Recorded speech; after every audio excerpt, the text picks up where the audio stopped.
पाठ 20 नीलू के स्वाध्याय और अभ्यास का सॉल्यूशन करेंगे। अभ्यास और स्वाध्याय दोनों का सॉल्यूशन इस वीडियो में करेंगे।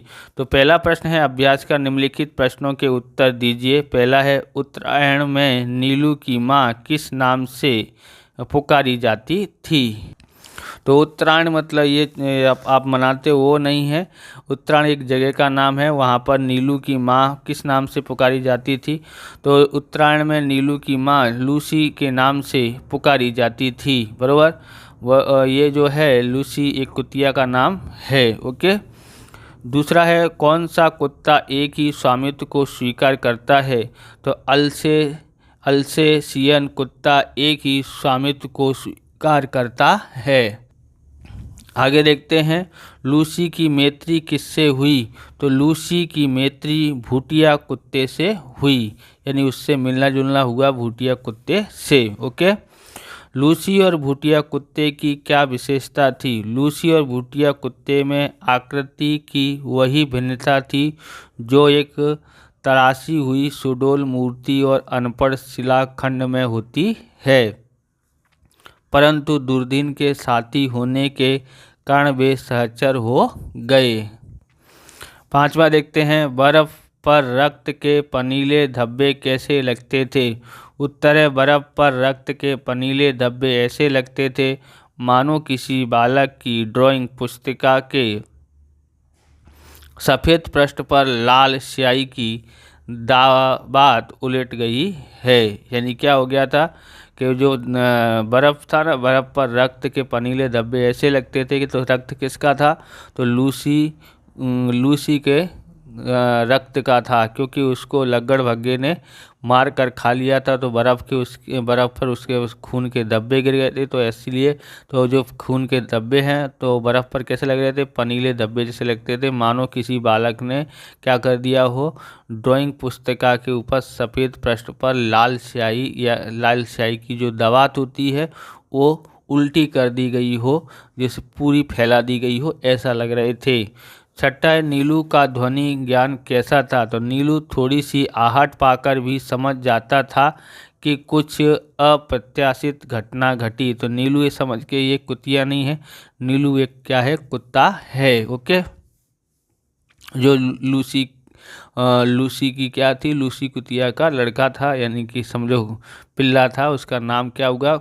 नीलू रखा गया, तो वो बड़ा होके कुत्ता बना। ओके, कुत्ता ही था ना वो। सातवां है, नीलू कब सतर्क पहरेदार का कर्तव्य निभाता था? तो उत्तर, गौरैया के घोंसले में से कुछ अंकुर जैसे पंख निकलते ही वे पक्षी शावक उड़ने में असफल प्रयास में रोशनदान के नीचे गिरने लगते, तब नीलू उनके सतर्क पहरेदार का कर्तव्य संभाल लेता था। यानी क्या बताया है कि गौरैया ने जो घोंसला बनाया था उसमें उसके बच्चे थे गौरैया के, बराबर। जो पंख निकलते ही वे पक्षी शावक उड़ने का प्रयास करते हैं। तो उड़ने में कुछ तो उड़ जाते हैं, कुछ असफल हो जाते हैं। वो क्या हो जाता है? रोशनदान में नीचे गिर जाते हैं। तो गिर जाते हैं तो कोई उनको बिल्ली उनको खा नहीं ले, इसलिए वो पहरेदारी करने लगता है और पहरेदार का कर्तव्य वो निभाने लगता है, जब तक वो चिड़िया के घोंसले तक उनको पहुंचा नहीं दे या फिर पहुंचाने में सहायता नहीं करे। तो बराबर जो नीलू के जो मालिक हैं वो चिड़िया के घोंसले में पक्षी के बच्चों को रख देते थे, तब तक पहरेदारी करता रहता था। अगला प्रश्न है, नीलू का जीवन काल कितने वर्ष का था? तो नीलू के जीवन काल 14 वर्ष का था। स्वाध्याय का देखते हैं, निम्नलिखित प्रश्नों के उत्तर दीजिए। पहला है, शीतकाल में उत्तरायण निवासी सामान लाने का अनुरोध किससे करते थे? तो उत्तर है, शीतकाल में उत्तरायण निवासी सामान लाने का अनुरोध लूसी से करते थे कि जा लूसी, बराबर। वो लेके आ जाते, कपड़ा लपेट देते तो समझ जाती थी, और लूसी वहाँ से दुकान से सामान लेके आ जाती थी। लूसी सामान किस प्रकार लाती थी? तो उत्तरायण के निवासी लूसी के गले में रुपए और सामग्री की सूची के साथ एक बड़ा अंगोछा या चादर बांधकर उसे सामान लाने दुकान पर भेजते थे। ओके, यानी वो सामान उसके क्या बोलते, उसके ऊपर अगर या चादर या कपड़ा लपेट दिया तो समझ जाती दुकान पे जाना है और दुकान पर जाती, बराबर। तो लूसी सारे व्यवधान मतलब क्या है कि रुकावट है जो भी है। तो देखो बर्फ़ पड़ती है तो बर्फ़ में रास्ता बनाना मुश्किल हो जाता है, फिर भी इतने बड़ा क्या बोलते हैं रुकावट पार करके वो दुकान पर पहुंच जाती थी। दुकानदार उसके गले से कपड़ा खोलकर रुपया सूची याद लेने के उपरांत सामान की गठरी उसके गले या पीठ पर बांध देता था और लूसी सारे बोझ के साथ बर्फीला रास्ता पार करती हुई सकुशल लौट आती थी। ओके, अगला देखते हैं। आप इस प्रकार के वीडियो देखना चाहते हैं तो डिस्क्रिप्शन में आपको अलग अलग विषयों की प्लेलिस्ट की लिंक मिल जाएगी, वहां से आप देख सकते हैं। और चैनल पर नए हैं तो चैनल को सब्सक्राइब करना, क्योंकि हम इस प्रकार के वीडियो आपके लिए बनाते रहते हैं। लाइक करने के बाद अगर आपको हाइप का बटन दिखाई देता है, 7 दिन तक ही दिखाई देता है वीडियो अपलोड होने के बाद, तो आपको दिखाई देता है तो आप हाइप भी कर दीजिएगा, क्योंकि आपके हाइप करने से हमको पॉइंट मिलते हैं जिससे हमको मोटिवेशन मिलता है। इसलिए हाइप भी कर दीजिए, दबा के शेयर करने चाहिए आपको, क्योंकि हम दबा के शेयर करेंगे तो वीडियो में कुछ व्यू आएंगे जिससे हमको मोटिवेशन मिलेगा और आपके लिए डिजिटल बोर्ड खरीद के हम लोग ऑनलाइन पढ़ाने की कोशिश करेंगे। तीसरा देखते हैं, लगड़भग्गे के आने की गंध पाने में कुत्ते कब असमर्थ रहते हैं, क्यों? उत्तर है, लगड़भग्गे के आने की गंध पाने में कुत्ते बर्फ के दिनों में असमर्थ रहते हैं, क्योंकि हवा ऐसी तुषार बोझिल हो जाती है कि गंध भी वहन नहीं कर पाती। इसी से प्राय शीतल काल में धारण शक्ति के कुछ कंठित हो जाने के कारण कुत्ते लगड़भग्गे के आने की गंध पाने में असमर्थ रहते हैं। यानी क्या कहना चाहता है, लगड़भग्गे की गंध कब नहीं पा सकते? तो बर्फ़ के दिनों में जब बर्फ़ पड़ती हो तब हम लोग क्या बोलते, कुत्ते लोग क्या बोलते हैं, उसकी गंध पाने में असमर्थ रहते हैं। क्यों ऐसा होता है कि हवा ऐसी तुषार बोझिल हो जाती है, क्योंकि उसके बर्फ़ होती है, नमी ज़्यादा होती है, इसलिए बोझिल हो जाती है और गंध की वहन नहीं कर पाती। हवा के साथ में गंध वहन कर पाती नहीं है लगड़भग्गे की। इसी प्राय शीतकाल में भी, यानी कि इसे क्या बोलते हैं, ठंडी ऋतु में जो धारण शक्ति मतलब सूंघने की शक्ति भी कंठित हो जाती है, यानी कि सूंघ नहीं पाते हैं, वो शक्ति खत्म हो जाती है, जिसके कारण लगड़भग्गे के आने की गंध पाने में वे असमर्थ रहते हैं। अगला देखते हैं यहाँ पर, नीलू न अलसियन था न भूटिया, लेखिका ऐसा क्यों कहा है? तो भूटिया बाप और अलसियन माँ के रूप रंग ने उसे जो वर्ण संकरता दी थी, उसके कारण न तो वो अलसियन था और न भूटिया। यानी कि बाप कौन था? भूटिया, और अलसियन माँ थी, तो उसके दोनों के रूप उसके अंदर आ गए थे। तो इसका रूप आगे यहाँ पर 5वें प्रश्न में पढ़ेंगे। तो इसके कारण कि उसकी वर्ण संकरता, यानी कि वो जो थी ना, उसकी वेशभूषा दोनों की बनी हुई थी, इसके लिए वो अलग प्रकार का कुत्ता लगता था। 5वां है, नीलू की विशेषता बताइए। तो इसमें विशेषता है तो आपको पता पड़ेगा कि कैसा था वो, क्योंकि नीलू रोमों में भूरे, पीले और काले रंग के सम्मिश्रण से जो रंग बना था वह एक विशेष प्रकार का धूप छाही हो गया था। यानी भूरे रंग और पीला रंग और काला रंग, इतने 3 रंग से बना के एक नया रंग बना उसका, इसलिए वो धूप छाँव सा हो गया था।